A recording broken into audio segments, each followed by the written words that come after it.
Assalamualaikum warahmatullahi wabarakatuh. Salam sejahtera bagi kita semua. Salam Om Swastiastu, Namo Buddhaya, salam kebajikan. Kami dari kelompok 7 ingin mempresentasikan hasil kerja kami dengan tema negara sebagai subjek hukum utama dalam hukum internasional. Sebelum itu, izinkan kami memperkenalkan diri. Perkenalkan, nama saya Gita Nanda Putri Mailendra dengan NPM 210710191. Perkenalkan, nama saya Krisna Jaya Feren Saputra. Saya NPM 327. Perkenalkan, nama saya Salsabila Ardila dengan NPM 210710101022. Perkenalkan, saya Nabila Rahmadani dengan NPM 210710101087. Perkenalkan, nama saya Humaira Zara Mustafa Kurniawan dengan NPM 210710101024. Di sini saya akan menjelaskan bagian sejarah berdirinya suatu negara. Sebagai salah satu subjek hukum internasional, tentunya suatu negara tidak serta-merta terbentuk dan berdiri seperti yang dilihat saat ini. Namun, negara juga memiliki sejarah awal berdirinya. Berbicara mengenai sejarah terbentuknya negara, memang belum ada kepastian yang spesifik tentang kapan atau di mana awal mula negara terbentuk. Hal ini juga masih menjadi perdebatan para sejarawan yang belum menemukan titik pasti hingga saat ini. Meski begitu, terdapat beberapa pendapat ahli mengenai teori asal mula negara yang dapat dijadikan bahan rujukan, serta beberapa catatan sejarah yang bisa dijadikan referensi untuk mengetahui lebih banyak mengenai pembentukan negara dan hal apa saja yang menjadi faktor berdirinya suatu negara. Teori tertua yang dapat dijadikan rujukan ialah teori kontrak sosial yang dipakai oleh beberapa filsuf seperti Thomas Hobbes dan Plato, dan diperkenalkan mulai abad 347 sebelum Masehi oleh Plato sebagai salah satu filsuf terkenal pada zaman itu. Teori ini mempercayai bahwa perjanjian merupakan dasar utama terbentuknya suatu negara.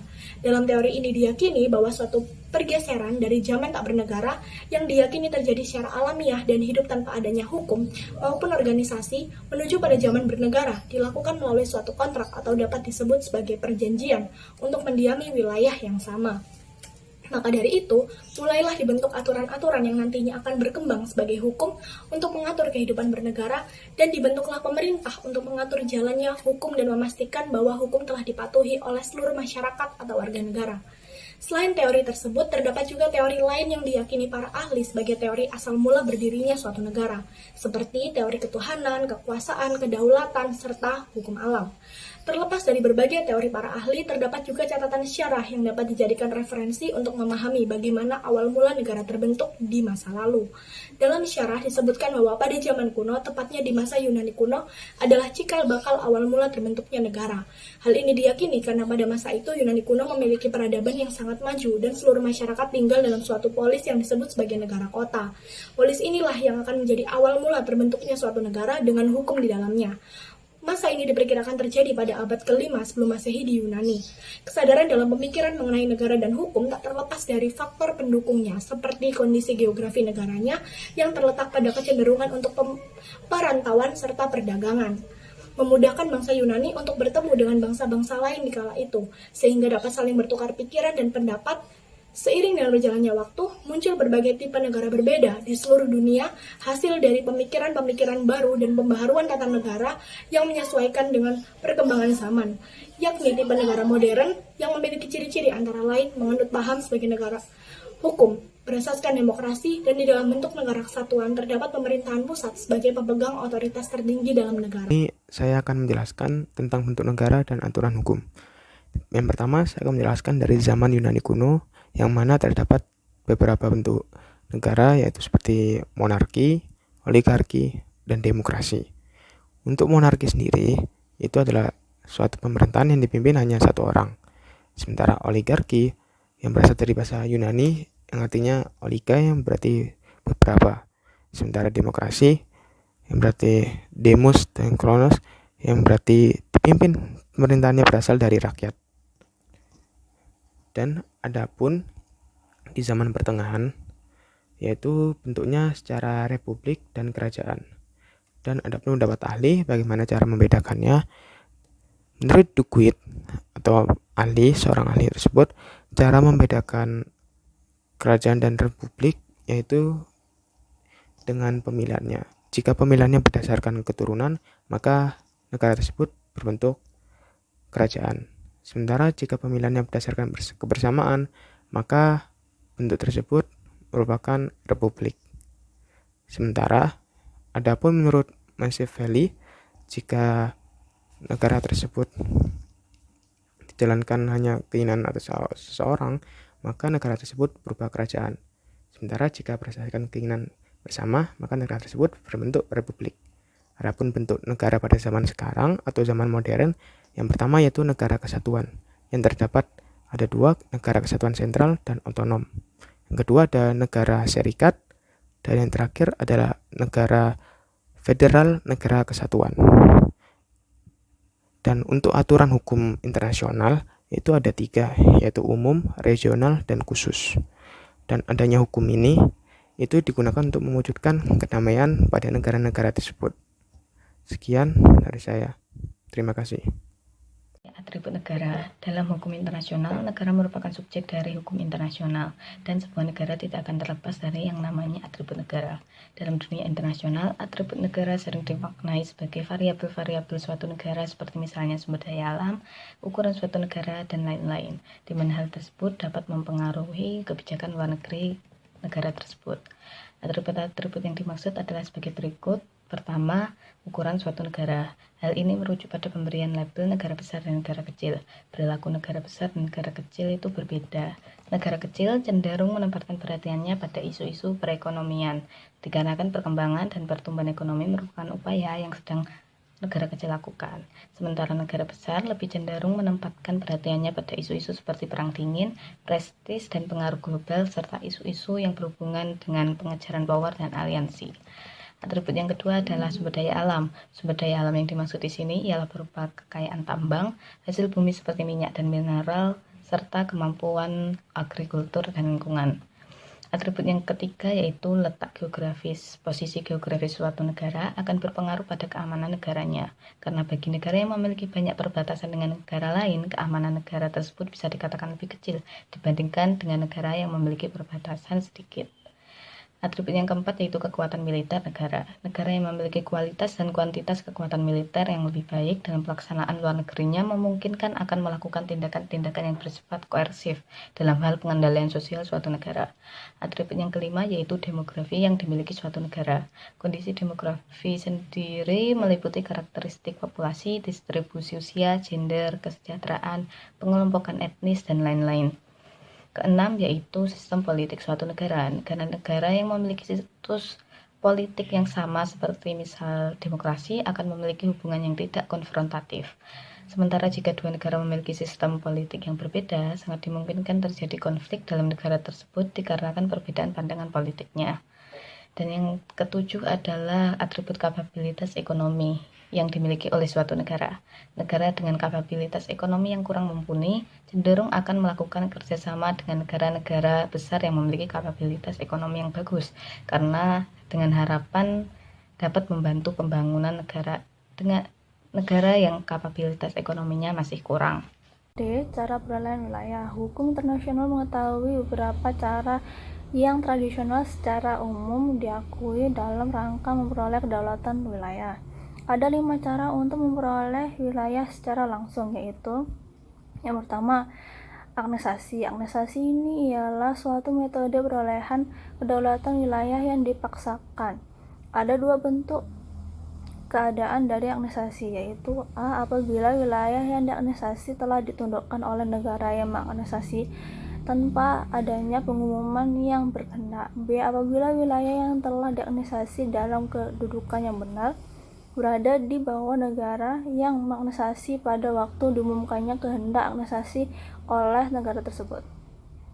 Yang kedua, akresi. Aggression atau penambahan adalah hak yang didapatkan melalui penambahan wilayah yang terjadi apabila ada wilayah baru dan terutama karena yang ditambahkan, terutama karena sebab-sebab alamiah yang mungkin akan timbul karena pergerakan sungai atau seperti pergerakan tumpukan pasir yang tertiup angin. Yang ketiga, penyerahan. Penyerahan ialah merupakan suatu metode penting yang diperolehnya kedaulatan wilayah. Metode ini berdasarkan atas prinsip yang dimana hak pengalihan wilayah kepada wilayah lain adalah atribut fundamental dari kedaulatan.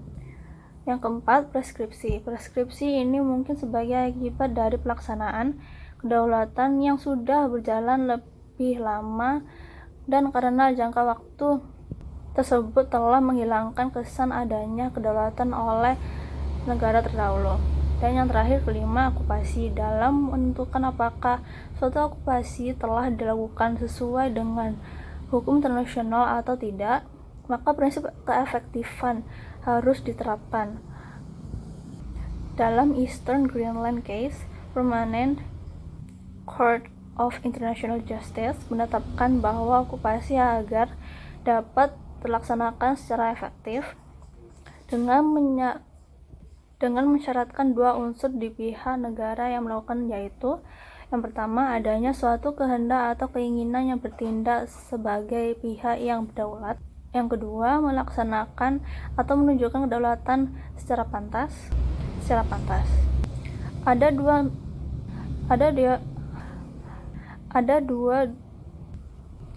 dua teori tersebut dianggap memiliki arti penting dalam kaitannya dengan klaim-klaim Ada dua teori tersebut dianggap memiliki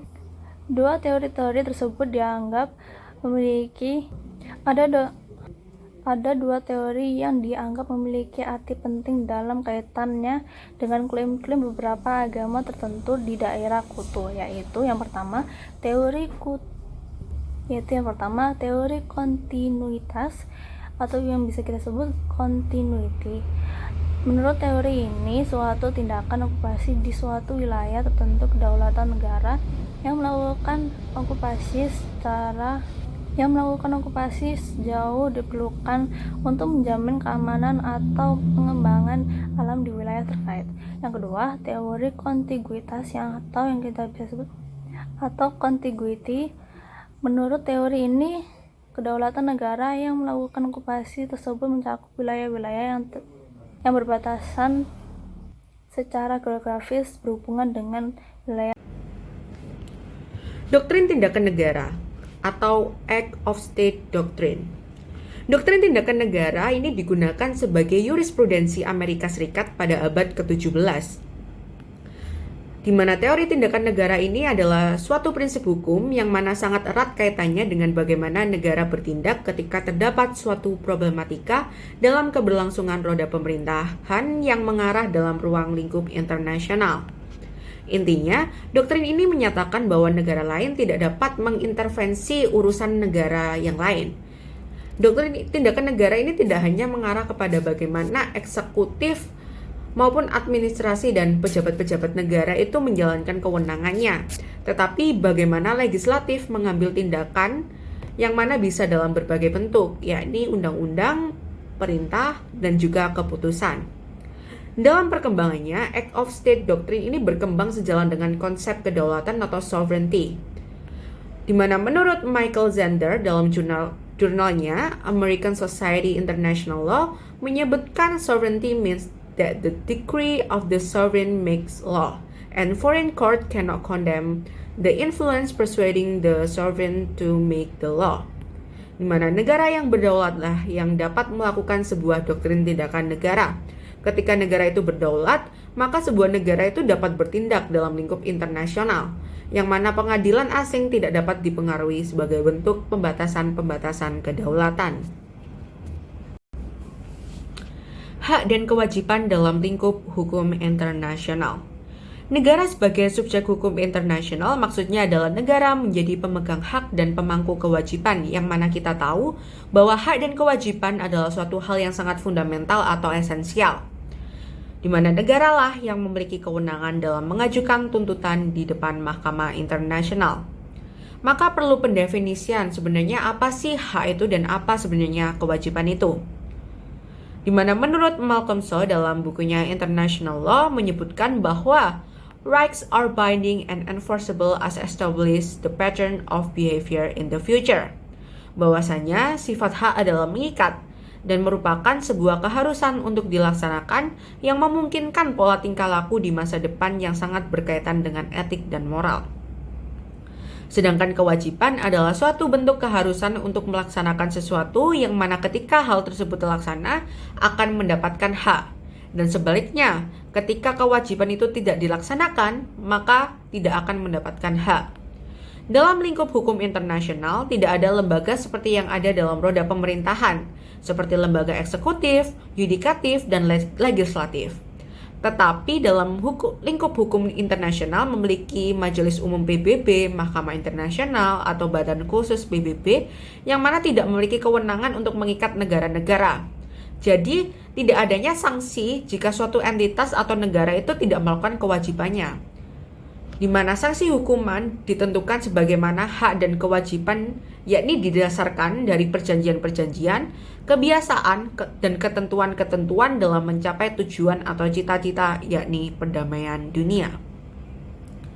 Hak dan kewajiban negara juga sudah tertulis pada Konvensi Montevideo tahun 1933 dan Universal Declaration of Human Rights yang disahkan pada tahun 1948 oleh Majelis Umum Perserikatan Bangsa-Bangsa setelah selesainya Perang Dunia Kedua pada tahun 1945. Jika penggunaan objeknya adalah negara Indonesia, maka hak dan kewajiban negara Indonesia itu sudah tertulis sangat jelas pada preambul Undang-Undang Dasar Negara Republik Indonesia tahun 1945 yang menyebutkan bahwa pemerintah negara Indonesia melindungi segenap bangsa Indonesia, seluruh tumpah darah Indonesia untuk memajukan kesejahteraan umum, mencerdaskan kehidupan bangsa, dan ikut serta melaksanakan ketertiban dunia yang berdasarkan kemerdekaan dan perdamaian abadi dan keadilan sosial. Maka sudah jelas bagaimana negara Indonesia itu memiliki kewajiban penuh dalam menegakkan perdamaian dunia, yang dalam pengimplementasiannya negara Indonesia itu sudah ikut serta dalam organisasi Gerakan Non-Blok atau GNB, yang mana Gerakan Non-Blok ini tidak memiliki aliansi antara Blok Barat dan Blok Timur agar mencapai tujuannya, yakni keamanan dan perdamaian dunia. Oke, suksesi negara. Suksesi negara merupakan suatu kondisi terjadinya perubahan atau pergantian kedaulatan di dalam suatu negara yang membawa akibat-akibat hukum yang lumayan pelik. Pergantian kedaulatan yang dimaksud adalah pergantian dari predecessor state kepada successor state dalam hal kedaulatan suatu wilayah atau negara dalam hubungan internasional. Di dalam hukum internasional hanya menetapkan bahwa suksesi negara atau pergantian negara yang berlaku adalah prinsip kontinuitas negara. Artinya pergantian pemimpin atau pemerintah, perubahan sistem pemerintahan, serta perubahan nama atau bentuk negara tidak akan mempengaruhi hak dan kewajiban suatu negara selama subjeknya masih sama. Namun di sisi lain, terjadinya suksesi sebuah negara akan membawa masalah yuridis bagi negara tersebut, seperti masalah kesinambungan perjanjian internasional yang dibentuk oleh negara pendahulu. Atas masalah yang kerap terjadi, maka diadakanlah Konvensi Wina 1978 yang mengatur salah satu masalah penting yang muncul dari suksesi negara, yaitu kesinambungan perjanjian yang telah dibentuk oleh negara penerus. Konvensi Wina 1978 juga merinci apa saja bentuk-bentuk suksesi negara, yaitu bergabungnya dua atau lebih daerah menjadi satu negara merdeka, bergabungnya dua atau lebih daerah menjadi satu negara kesatuan, serta pencuplikan suatu negara menjadi beberapa negara baru. Sekian presentasi yang dapat kami sampaikan, ada kurang lebihnya kami mohon maaf, dan kami ucapkan terima kasih yang sebanyak-banyaknya.